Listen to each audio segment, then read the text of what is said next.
Welcome back to my Mind Mashups, ready for another deep dive. This one might just keep you up at night. Oh, do tell. We're going deep into sleep paralysis. Oh, wow. Yeah, that feeling of being wide awake but completely frozen. Oh, yeah, I've heard of that. And we're going even deeper, Okay. exploring its mysterious guest star, the Hat Man. Okay, I'm intrigued already. It's one of those topics that just blends science, personal experience, and even cultural beliefs. Yeah, definitely all in a really fascinating way. Exactly. And we've got a whole stack of sources here. Sure. We've got scientific papers, we've got personal accounts from people who have experienced this, Wow. and even some cultural comparisons Interesting. that'll make you think twice about what's real and what's just in our heads. I love that. So if you're into the mysteries of the mind, you know what to do. Hit that like button. Hit that like button, subscribe to My Mind Mashups, because we've got a lot more deep dives where this came from. We do. All right, so sleep paralysis. Yeah. What's fascinating is that it's not some new phenomenon. Right. This has been going on for a long time. People across cultures and throughout history have reported experiencing it. It's true, and for a long time it was something that people feared misunderstood. Yeah. You can imagine waking up unable to move and seeing shadowy figures lurking in your room. Oh, totally. Yeah. I can only imagine what kind of interpretations would come from that. Absolutely. But to get down to like the scientific side of it, sleep paralysis occurs when your mind wakes up during REM sleep, Okay. but your body is still paralyzed. So your brain's awake, Yeah, your brain's in dream mode. but your body's still offline. Exactly. So it's like being trapped in a nightmare, but you're fully aware. That's a good way to put it. Wow. Some of the personal accounts that we have describe it as feeling suffocated under a weighted blanket, or like when you get too high and you just can't speak. It's that feeling of losing control Exactly. that seems to be at the heart of it. Yeah, that loss of control can trigger that intense fear and dread. Makes sense. Makes the whole experience even more terrifying. So let's talk about the hallucinations then. Okay. Why are the ones we experience during sleep paralysis so much more likely to be scary than regular dreams? Right. Like our sources say it's like an 80 to 90% chance versus 30% for regular dreams? Well, one theory is that because sleep paralysis is so disorienting, our brains are already primed for fear. Oh. So then any sensory input that we're getting, even random neural firings, are going to be interpreted in a negative light. So our fear is fueling the hallucinations. Exactly. It's a feedback loop. Wow. Creates this perfect storm for some creepy experiences. And then you add in cultural influences too, which play a huge role in what people see. Of course. Like, for example, in modern Western cultures, people often report seeing shadowy figures. Yeah. Like the Hat Man or Slender Man. Mm-hmm. And these figures, it seems like they reflect our current fears and anxieties. But historically, it wasn't always shadowy figures. Things Right. have changed. Some of these examples from other cultures are pretty wild. Yeah, like what? There's the Egyptian magic genie, the Italian witch cat, Okay. the Turkish karabasan, which sits on your chest, Oh, I've heard of that one. not a pleasant bedtime visitor. No, not at all. And then there's the Tokolosha demons in South Africa. Wow, so many different experiences. It's fascinating how diverse these experiences are. It really highlights how our cultural background and personal beliefs shape how we perceive reality. Even in altered states of consciousness. Absolutely. Like even when we think we're experiencing something completely outside of our normal reality, it's still being filtered through our own individual and cultural lenses. It is. This leads us to the infamous Hat Man, Yes. who seems to be like the breakout star of sleep paralysis hallucinations. Yeah, he is. He's a popular one. And the consistency of his description across cultures is what really gets me. It's eerie, right? It is. No matter who you are or where you're from, the Hat Man seems to have a pretty standard look. People describe him as this tall, dark figure wearing a hat. Yes, usually a fedora or a top hat. And he's often seen in a trench coat with no discernible facial features. So just a blank face. A blank face, or sometimes glowing red eyes. Oh gosh, okay, that is terrifying, glowing red eyes. Yeah, it's a little creepy. It's like there's an actual template for this hallucination. Right. A shared image, somehow embedded in our collective psyche. It's a compelling thought, isn't it?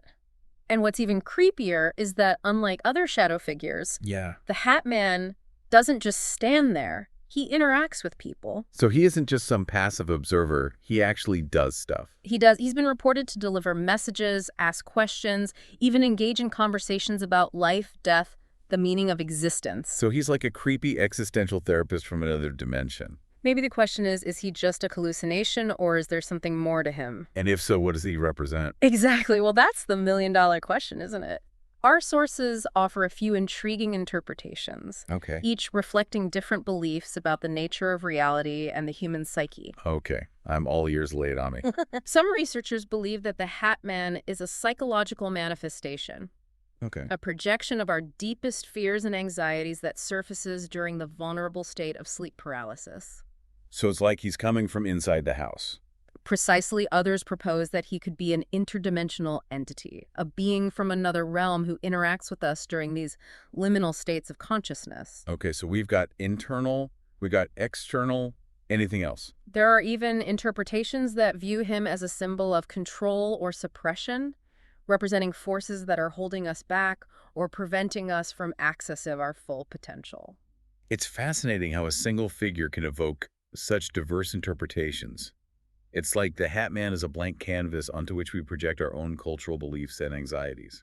I think that's a great way to put it, and it gets even more interesting when you consider how the Hat Man is perceived across different cultures. Oh, right, because we were talking about all those different cultural interpretations of sleep paralysis entities. Right. How does a Hat Man fit into that? Well, in Western cultures, he's often associated with dread and malevolence, like the classic villain embodying our fears of the unknown and the potentially harmful forces lurking in the shadows. He's like the boogeyman of sleep paralysis. Exactly. But in some Eastern cultures, he's viewed quite differently. In some Eastern traditions, shadowy figures are seen as spiritual or ancestral visitations, potentially neutral or even positive. So it's not always a negative experience. Not at all. For instance, in some African cultures, encounters with shadowy figures are interpreted as interactions with spirits or ancestors, reflecting their beliefs about the afterlife and the interconnectedness of the living and the dead. That's pretty profound when you think about it. It's like our deepest beliefs about life and death are woven into these experiences. It really highlights the power of culture to shape our perceptions, even in altered states of consciousness, like sleep paralysis.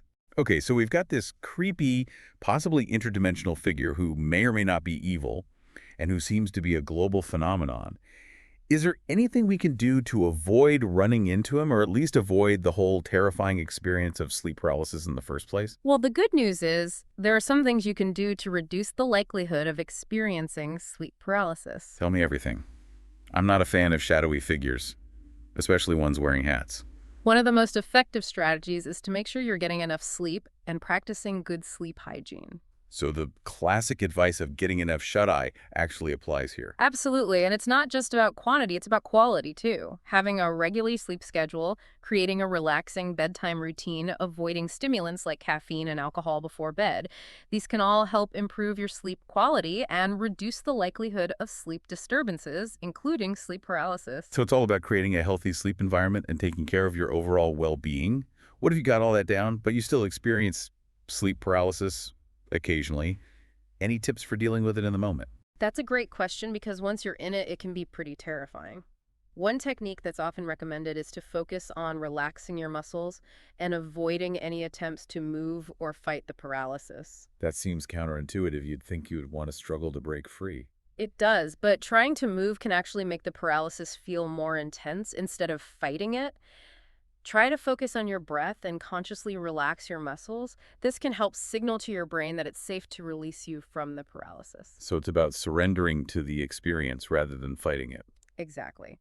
Another helpful technique is to close your eyes and focus on something positive, like a happy memory or a calming image.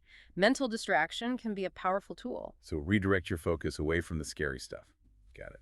And if you feel the urge to move, try focusing on a very small body part, like a finger or a toe, rather than trying to move your whole body. It's not entirely clear why this works, but it could be that smaller movements are less likely to trigger the fight or flight response. It's interesting how these little tricks can make such a big difference in how we experience something as intense as sleep paralysis. It's like you're hacking your brain to regain a sense of control. That's a great way to put it. And it's important to remember that even though sleep paralysis can be a scary and unsettling experience, it's not physically harmful and it will eventually pass. That's good to know. So we've covered what sleep paralysis is, why it's so scary, and the mysterious Hat Man, but there's still so much more to explore. Oh, there is. As we dig deeper into the Hat Man mystery, things get even stranger. Okay, I'm officially intrigued.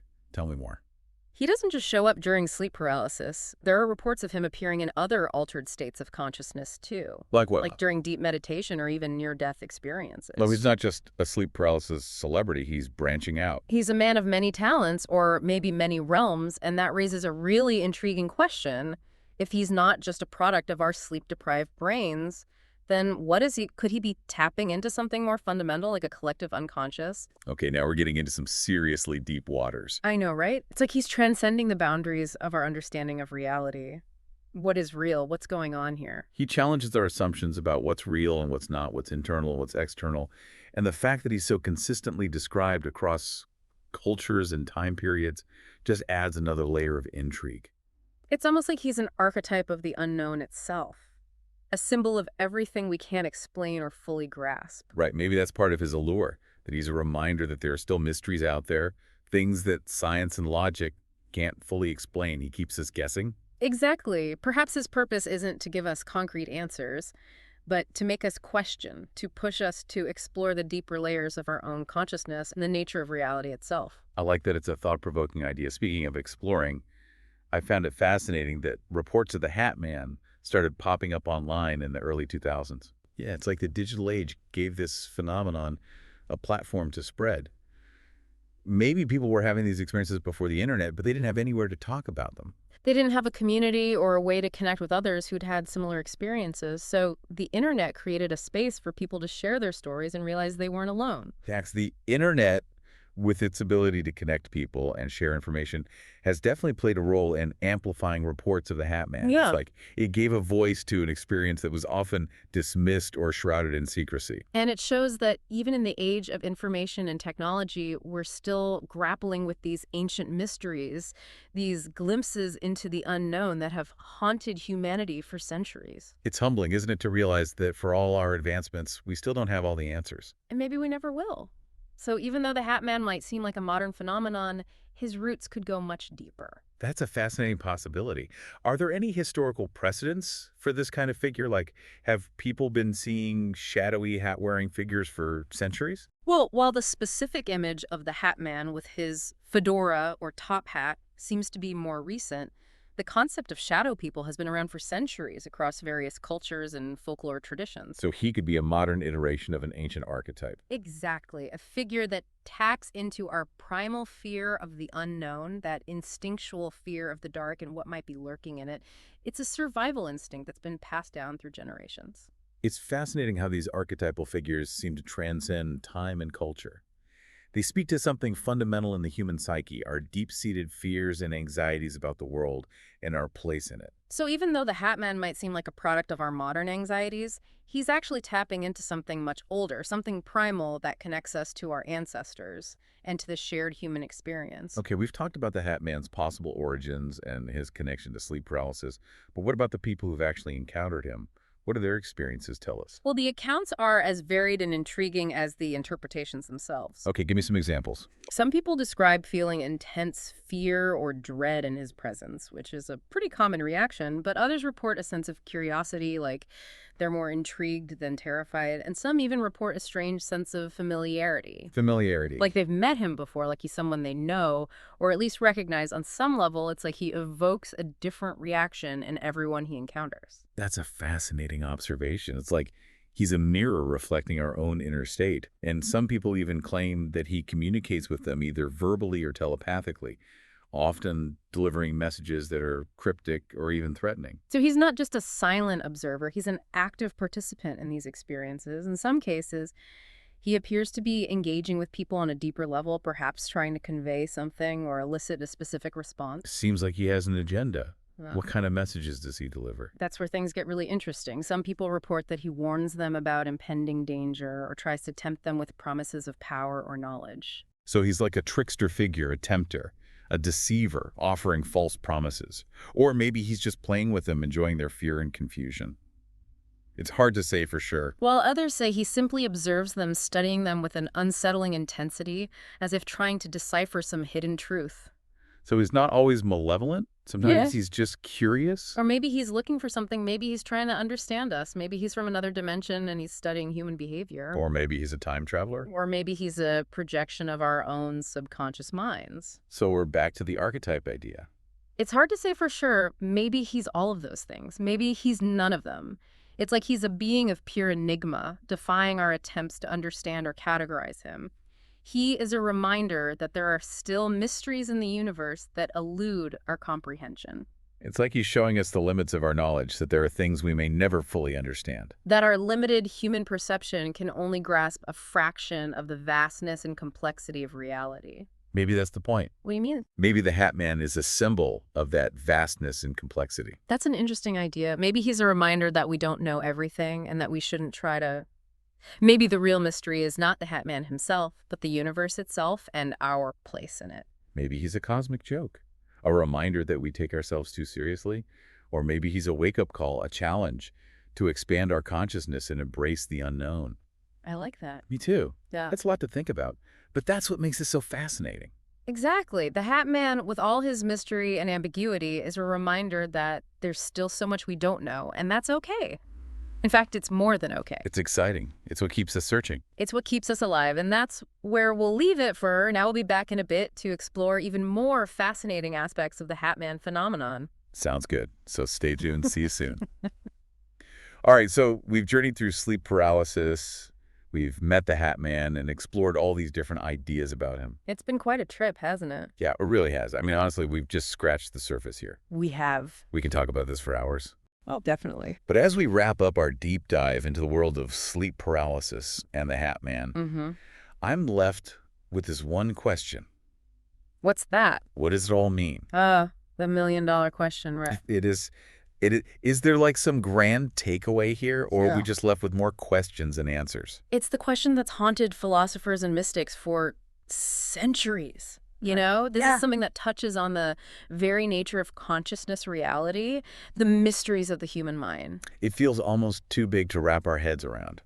It might be, and it might be a question that just doesn't have a single definitive answer. You know what? Maybe that's the point. What do you mean? Maybe the journey of exploration Yeah. of grappling with these mysteries is more important than arriving at some neat and tidy conclusion. I love that perspective, and I have to Yeah. admit, I started this deep dive with a mix of curiosity and trepidation. Yeah, Sleep paralysis sounds terrifying, and the Hat Man, well, he's just plain creepy. I hear you. He definitely has a certain mystique, but not one I'm eager to experience firsthand. But as we reach the end of our exploration, I feel a sense of awe and wonder, a deeper appreciation for the complexities of the human experience. That's the power of exploration, isn't it? Yeah. It takes us beyond what we know, challenges our assumptions, and expands our understanding of ourselves and the world around us. Absolutely. It's like we've peered into a hidden dimension, a realm where the boundaries of reality blur and the shadows whisper secrets. And perhaps by listening to those whispers, Mm-hmm. we've gained a glimpse into something profound, something bigger than ourselves. I think so. The Hat Man, with his enduring presence in our collective psyche, Yeah. seems to embody that connection, Right. serving as a bridge between the known and the unknown, the conscious and subconscious. It's like he's showing us that we are not just rational beings, Right. bound by the limits of our five senses. Yeah. There's more to us than meets the eye. Exactly. We are also creatures of intuition, imagination, and a deep-seated yearning for meaning and connection. And maybe by embracing that yearning, by acknowledging the shadows that lurk within us and the mysteries that lie beyond our grasp, Yeah. we can unlock a deeper level of understanding and self-awareness. It's like the Hat Man is showing us that the path to liberation lies not in denying the darkness, but in embracing it, in recognizing that it is an integral part of who we are. And in that embrace, we may discover a hidden strength, a resilience that allows us to navigate the challenges of life with greater wisdom and compassion. So as we bid farewell to the Hat Man and the shadowy realm of sleep paralysis, let's carry with us the insights we've gained. What stands out to you the most from all of this? I think for me, it's the idea that the unknown is not something to be feared, but explored. I love that we don't have to shy away from the things that scare us. Right. We can approach them with curiosity and a willingness to learn. And in doing so, we might just discover something amazing about ourselves. Absolutely. Let us remember that the shadows hold as much potential for growth and transformation as the light. It's all about balance, right? Exactly. We need both the light and the darkness to be whole. So, to our listeners out there, let us cultivate a sense of wonder, a willingness to question, and an openness to the mysteries that lie beyond the reach of our current understanding. Right. The universe is a vast and mysterious place, and we're just beginning to explore it. It's an adventure, really. It is. For it is in those mysteries and the spaces between what we know and what we yearn to know that the true adventure lies. So keep exploring, keep questioning, and never stop wondering. And if you enjoyed this deep dive into the world of sleep paralysis and the enigmatic Hat Man, be sure to like, comment, and subscribe to My Mind Mashups for more fascinating explorations of the unexplained. We've got a lot more mind-bending topics coming your way. We do so. Stay tuned until next time. Keep your minds open and your curiosity alive. See you in the next deep dive.